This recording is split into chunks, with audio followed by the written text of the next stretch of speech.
A magnitude 2.7 earthquake occurred.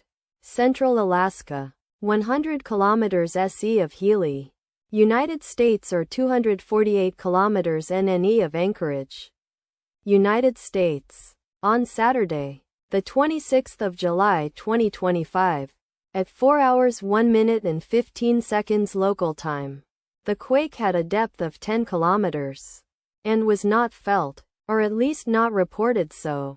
Data source from EMSC. Did you feel it? Let us pray. May the earthquake that occurred not affect our brothers and sisters there. May the earthquake not happen again. And may God protect everyone. Amen.